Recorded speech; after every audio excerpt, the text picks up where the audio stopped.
Le corps, il ne sait pas mentir.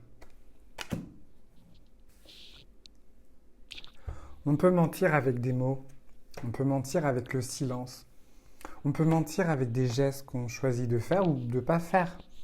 On peut construire une façade, maintenir une distance, afficher une indifférence, jouer un rôle, parfois pendant très longtemps, parfois assez bien pour que les autres y croient. Mais le corps, lui, il ne sait pas jouer la comédie. Parce que le corps ne passe pas par le filtre de l'ego, il ne passe pas par le tribunal intérieur, il ne se demande pas est-ce que c'est raisonnable de ressentir ça, est-ce que c'est convenable de le montrer, est-ce que c'est prudent de laisser quelque chose paraître. Le corps répond directement à ce qui est vrai, à ce qui est là, à ce qui vit en dessous de tout le reste.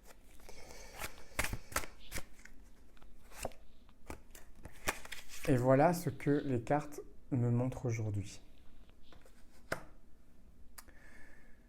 Son corps, il envoie des signaux qu'il ou elle ne contrôle pas, des signaux qu'il ou elle choisit de ne pas envoyer, des signaux qui existent indépendamment de tout ce qu'il ou elle décide de faire ou de ne pas faire. Des signaux qui trahissent, doucement, précisément, irrémédiablement, ce qui se passe vraiment à l'intérieur. Et il y a des moments précis où l'idée de vous écrire traverse son esprit. Pas une fois, régulièrement. Et dans ces moments-là, quelque chose se passe dans son corps. Une légère tension, une chaleur, une accélération, quelque chose qui ressemble à ce qu'on ressent quand l'enjeu est réel. Quand quelque chose compte vraiment, quand on est sur le point de faire quelque chose qui pourrait tout changer. Les mains qui hésitent. Au-dessus d'un téléphone, le souffle qui se retient, le cœur qui s'accélère légèrement sans raison apparente. Ce que nous allons explorer aujourd'hui, c'est le langage du corps qui parle sans sa permission. Les signes qu'il ou elle vous envoie sans le savoir. Et ce que les cartes lues correctement disent vraiment de l'état de son cœur en ce moment. Restez là, ce qui suit, vous en aviez besoin.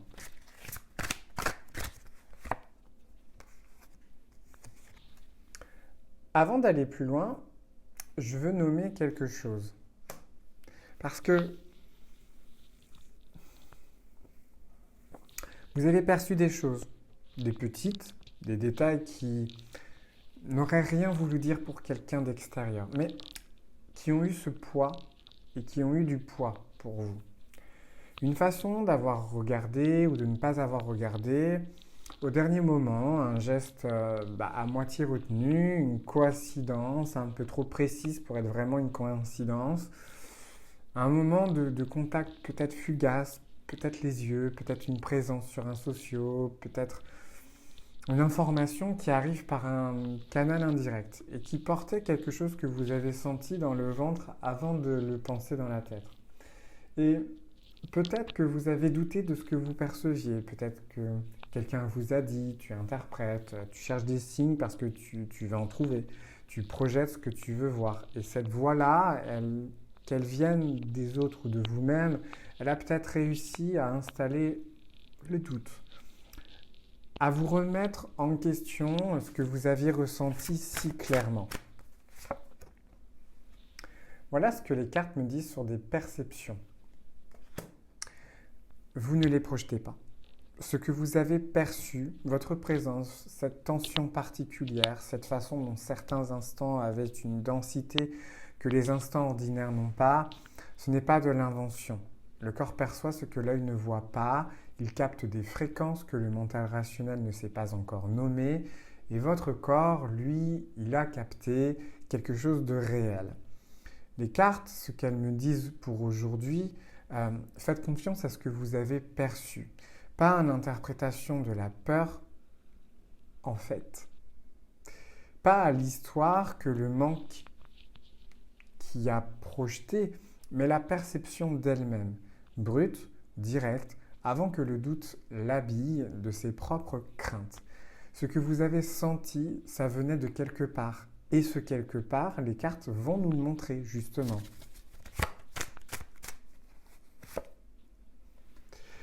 Voilà le premier signe que les cartes me montrent, le plus physique, le plus concret. Il y a des moments dans sa journée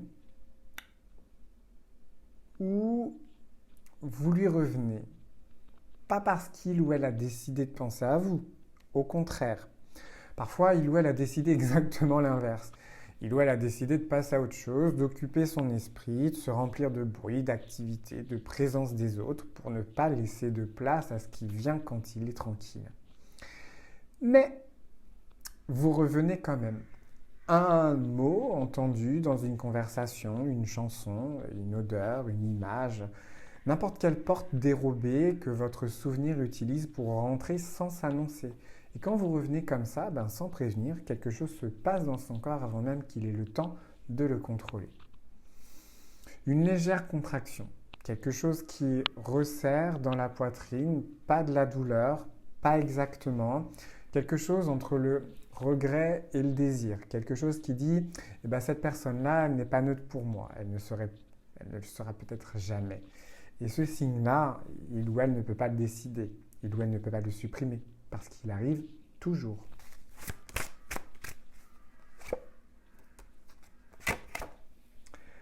Le deuxième signe que les cartes me montrent autour de son téléphone.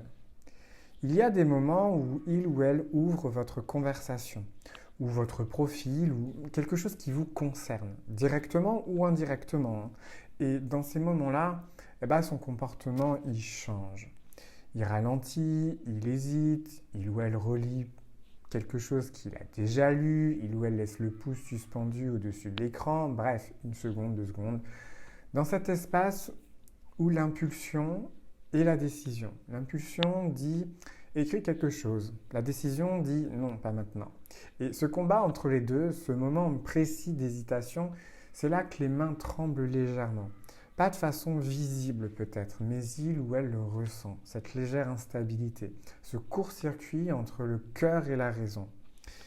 Et puis, le plus souvent, il referme, il repose le téléphone, il reprend son activité, mais ce moment, cet instant d'hésitation, il laisse une trace dans le corps, une légère agitation qui dure encore quelques minutes après, comme un écho, comme si le corps refusait de laisser passer ça sans le marquer.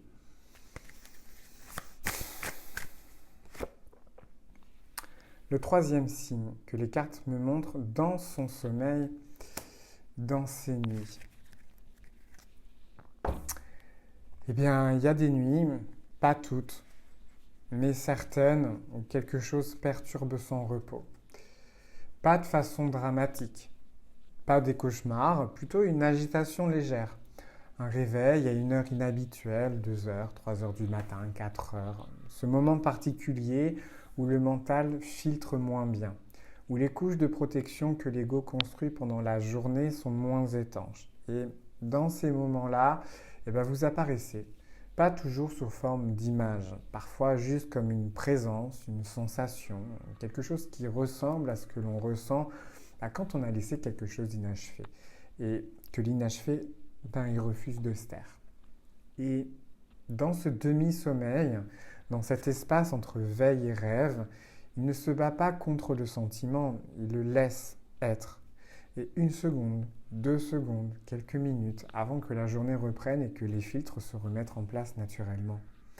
Ces nuits-là, il ou elle pense à vous, vraiment sans le vouloir, sans pouvoir faire autrement.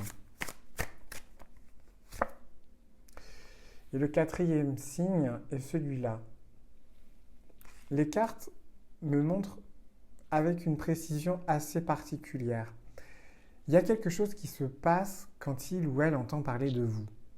Pas forcément directement. Parfois par un intermédiaire, parfois dans une conversation où votre nom est mentionné ou quelque chose qui vous concerne arrive dans la discussion. Et dans ce moment-là, son corps réagit avant que son visage n'ait le temps de composer une expression neutre. Une légère tension dans la mâchoire, une respiration qui se retient imperceptiblement, une attention qui s'aiguise immédiatement, automatiquement, sans qu'il ou elle le décide. Son corps écoute plus fort, capte chaque détail, veut savoir comment il ou elle va, ce que il ou elle fait, si il ou elle va bien, si quelqu'un d'autre est là, en fait. Et ces questions-là, il ou elle ne se les pose pas consciemment. Il ou elle n'a pas décidé de s'y intéresser. Son corps les pose à la place. Parce que vous comptez encore. Et le corps, il ne ment pas sur ce qui compte encore.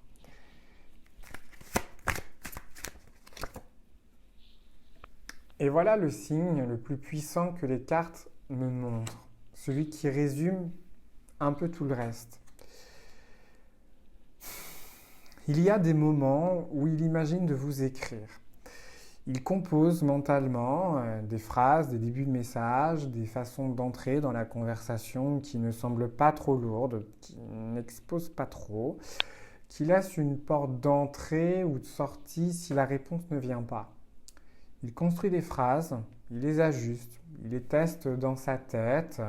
Et pendant qu'il fait ça, pendant ce travail silencieux et invisible, son corps est en état d'alerte légère. Comme avant quelque chose d'important, comme avant un saut, comme avant un moment qui pourrait tout changer. Et puis, il ne les envoie pas. Il range les phrases quelque part en lui, mais le fait qu'il les ait construites, le fait que son corps ait répondu par cette simple imagination, ça dit tout en fait. Tout.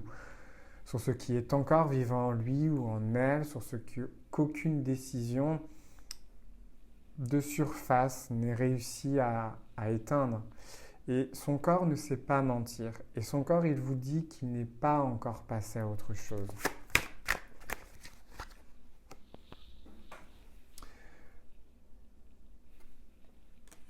Voilà l'essentiel, justement, que vous compreniez sur les signes.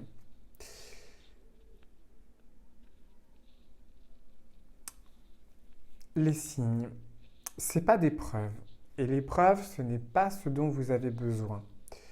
Parce que d'attendre des preuves, des preuves qui ressent, des preuves qu'il ou elle pense à vous, des preuves que vous comptez encore, cette attente-là, elle vous maintient dans une position de dépendance, de surveillance, de guet-apens. Et guetter, ça épuise, ça use une énergie qui vous appartient, qui devrait être dans votre propre vie, dans votre propre construction, dans votre propre rayonnement. Et ce que les cartes vous donnent aujourd'hui, ce n'est pas des preuves, c'est de la clarté. La clarté que ce que vous perceviez n'était pas de l'invention, que votre instinct ne vous avait pas menti, que la connexion que vous sentez, elle a une réalité de l'autre côté. Et cette clarté, vous pouvez poser la surveillance. Vous pouvez arrêter de chercher des signes, vous en avez suffisamment en fait.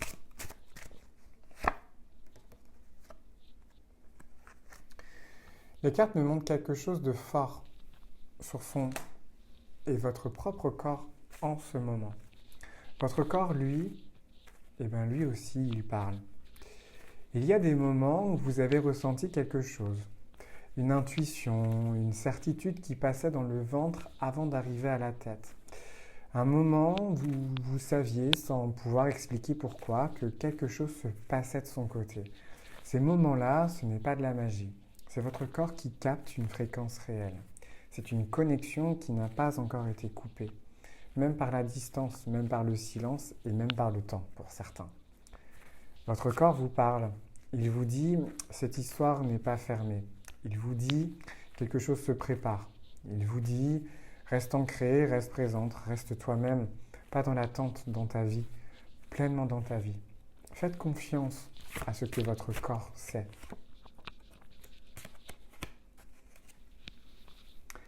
Et voilà ce que les cartes me demandent de vous transmettre aujourd'hui.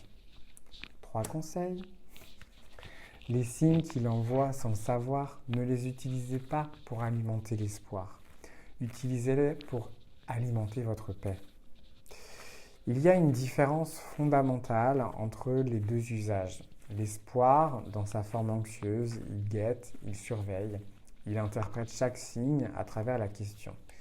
Est-ce que ça veut dire qu'il ou elle va revenir? Est-ce que ça veut dire que ça va se passer? Il dépend de l'issue. La paix, elle dit je ne sais pas ce que je sais, je vois ce que je vois. Cette connexion est réelle, ce qu'il ou elle ressent est réel et quelle que soit l'issue, quelle que soit la décision qu'il ou elle prend ou ne prend pas, eh bien je suis entier ou entière. Je suis bien. Ma valeur n'est pas conditionnée par ce que il ou elle fait et de ce que il ou elle ressent.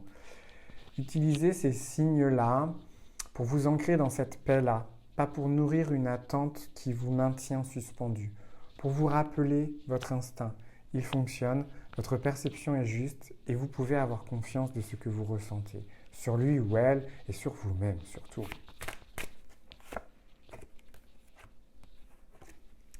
Voilà ce que les cartes me demandent de vous transmettre aujourd'hui. Des choses concrètes pour travailler avec les signes plutôt que contre eux. La première, prenez l'habitude, quelques minutes par jour, de vous asseoir dans le calme et de demander à votre corps qu'est-ce qu'il sait. Pas votre mental, votre corps. Qu'est-ce qui est là, dans la poitrine, dans le ventre, dans la gorge, pas pour l'analyser, pour l'écouter. Parce que votre corps a accès à des informations que votre mental rationnel n'a pas encore reçues. Et plus vous lui faites confiance, plus sa voix devient claire. Plus vous pouvez vous laisser guider et vous guider vers elle plutôt que contre elle. La deuxième, arrêtez d'attendre le signe parfait. Il n'y a pas de signe parfait. Il n'y aura pas de moment où vous direz bah là c'est clair, c'est prouvé, maintenant je peux être en paix. Les signes sont toujours partiels, toujours ambigus si on les regarde avec des yeux de la peur. Ce dont vous avez besoin, ce n'est pas d'un signe de plus, c'est de décider que vous avez assez d'informations pour vivre votre vie, maintenant, sans attendre une confirmation de sa part. Et la troisième, envoyez votre propre signal, pas à lui, à l'univers. Ce signal, c'est votre façon d'être, votre façon de vous présenter dans votre vie, dans votre quotidien, dans l'énergie que vous portez quand vous sortez, quand vous parlez, quand vous existez. Une femme ou un homme qui se connaît, qui se respecte, qui avance dans sa propre direction, cette personne-là, elle rayonne quelque chose que l'univers enregistre, quelque chose que les gens autour de vous perçoivent, y compris ceux qui font semblant de ne pas regarder. Soyez ce signal, s'il vous plaît, non pas pour le provoquer, pour vous honorer. Le reste suivra ce que vous émettez. Et si ce tirage vous a parlé, en vous, si vous vous reconnaissez dans ces signes, dans votre situation, et que vous avez besoin d'un regard direct sur ce qui se prépare vraiment, sur ce que l'énergie prépare pour vous dans les prochaines semaines, vous pouvez me contacter directement à gerotube111@gmail.com avec un J. Toutes les informations sont dans la description, un tirage personnalisé, c'est votre histoire, vos signes, votre vérité. Prenez bien soin de vous et si cette vidéo a mis des mots sur ce que votre corps savait déjà, partagez-la avec quelqu'un qui cherche aussi à lire les signes, likez, commentez, boostez. Ça aide vraiment à continuer ce travail-là. Pas de retour affectif, vous le savez, hein, voilà. Attention aux faux comptes sur TikTok, voilà, c'est comme YouTube. Jérôme YouTube, sur TikTok, c'est Jérôme YouTube. Aussi, c'est assez impressionnant, c'est assez marrant. Voilà, voilà. À très vite. Bonne journée.